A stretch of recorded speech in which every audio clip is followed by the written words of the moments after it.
Lots of sport bikes come with a steering damper from the factory, and for those that don't, plenty of people add them as an accessory. But what does a steering damper do, and do you need one for your motorcycle? I'll explain in this video from the MC Garage.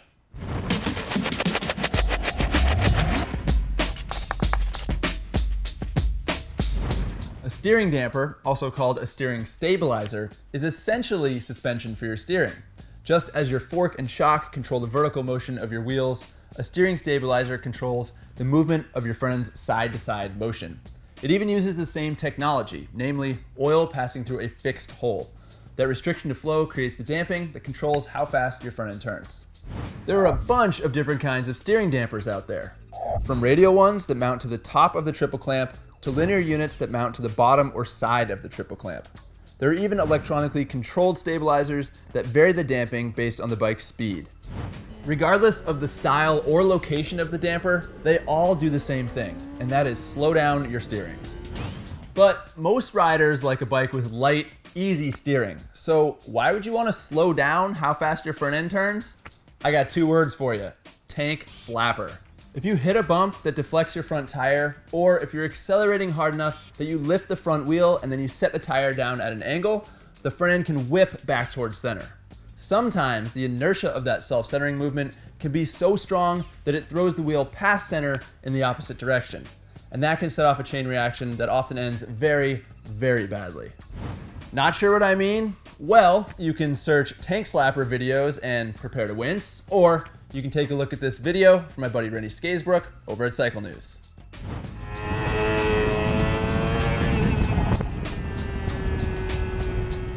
Tank slappers are some of the most violent, terrifying experiences in motorcycling, and they often end in a crash. Lucky for Rennie, that wasn't the case. Steering dampers help prevent and interrupt high-speed front-end oscillations, but for the most part, they don't inhibit slow-speed steering. That's because of the circuitry within the damper, which, like a damper rod fork, is rate sensitive. Or, in the case of this ZX-10 here, it's actually electronically controlled.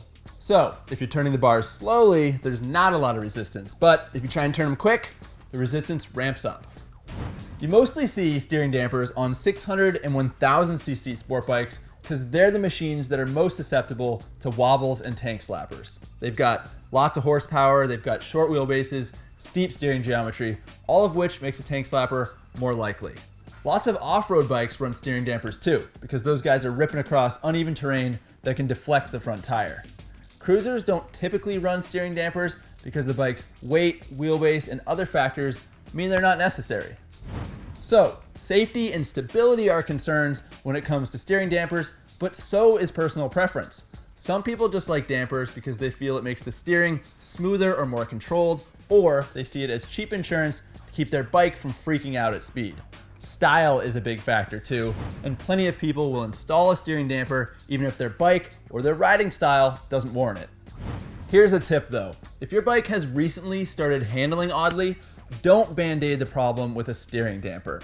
A motorcycle traveling in a straight line is inherently stable, so if yours isn't, you should be looking at your tire wear, your wheel alignment, and your head bearings.